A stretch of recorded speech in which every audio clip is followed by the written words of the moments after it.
Hello and welcome to Lavneesh sir की class. आज की ये शिक्षा निदेशालय राष्ट्रीय राजधानी क्षेत्र दिल्ली की वर्कशीट नंबर 41 जो कि कक्षा 7वीं के विद्यार्थियों के लिए है। यह ली गई है विज्ञान विषय से और आज इसमें हम जिस उप विषय पर चर्चा करने वाले हैं उसका नाम है चाल मापना। तो चलिए बिना समय गवाए शुरुआत करते हैं मेरे साथ और समझने की कोशिश करते हैं। हम जानते हैं कि चाल बराबर दूरी बटा समय, यानी हमें चाल निकालनी हो तो हमें दूरी और समय को भाग देना पड़ेगा, आपस में उनको डिवाइड करना पड़ेगा, तब जाके हमें चाल मालूम हो जाएगी। तो देखें यहाँ पर क्या लिखा है। एक स्कूल पिकनिक के लिए जाते समय सोनिया ने बस द्वारा तय की गई दूरी पर ध्यान देने का फैसला किया, परंतु वह नहीं जानती थी कि इसकी गणना कैसे की जाती है। उसने ये तो सोच लिया कि मैं जो है भाई दूरी पर ध्यान दूंगी, लेकिन उसको कैलकुलेट कैसे करूंगी, उसकी गणना कैसे करूंगी, ये नहीं समझ में आया। तो आप भी कई बार ऐसे ही सोचते होंगे जब अपने घर से स्कूल के लिए निकलते होंगे कि भाई आज मैं ज़रूर इसकी दूरी मापूंगा, या मैं आज अपनी चाल मापूंगा कि मेरी चाल कैसे है, कितनी है, ज़्यादा है, कम है। तो आता तो नहीं है ना, कोई बात नहीं, आज हम सीखेंगे। तो यदि आपको किसी वस्तु की चाल ज्ञात हो जाए तो आप दिए गए समय में उसके द्वारा चली गई दूरी भी ज्ञात कर सकते हैं। और इसके लिए जो फार्मूला है वो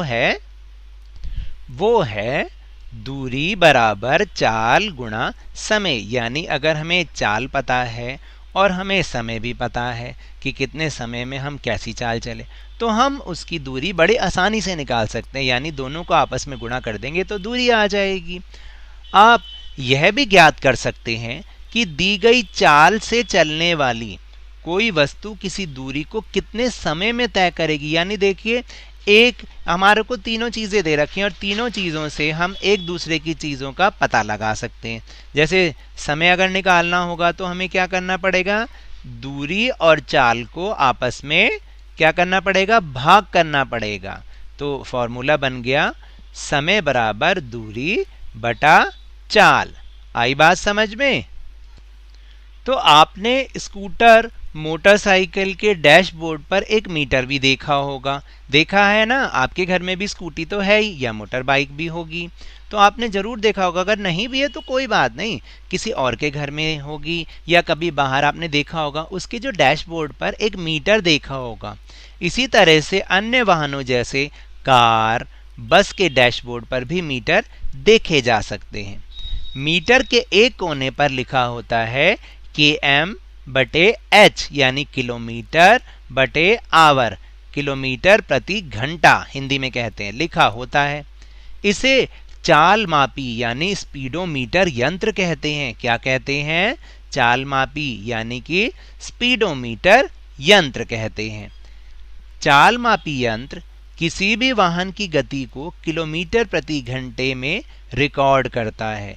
यानी ये वाहन की स्पीड को कैसे नोट करता है, किलोमीटर प्रति घंटे, km बटा r का मतलब है किलोमीटर पर आर में। और आप देखिए ये इस तरीके का नज़र आता है। और आजकल तो ये ऐसे तो दिखते ही हैं, लेकिन आजकल तो वो डिजिटल वाले भी आ गए हैं जिसमें संख्याएं दिखती है ना।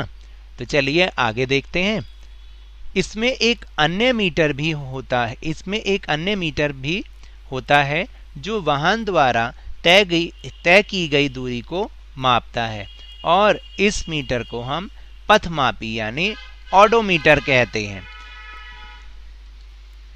तो वो होता है ये वाला मीटर। अगर आप ध्यान से देखेंगे ना, यहाँ पर एक रीडिंग चलती रहती है, उसको हम कहते हैं कि भाई हमारी जो बाइक है या जो हमारा स्कूटर है या हमारी गाड़ी इतने किलोमीटर चल चुकी, यानी वो दूरी मापता है। इसको हम पथमापी या ऑडोमीटर भी कहते हैं।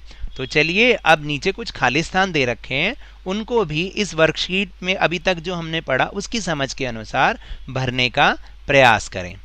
पहला लिखा हुआ है कि एक उपकरण जो किसी गतिमान वाहन द्वारा तय की गई दूरी को मापता है। अभी तो हमने पढ़ा है ना, जो वाहन द्वारा दूरी को मापता है उसको क्या कहते हैं, आपको यहाँ पर भरना है पथमापी या ऑडोमीटर। क्या कहते हैं, पथमापी या ऑडोमीटर।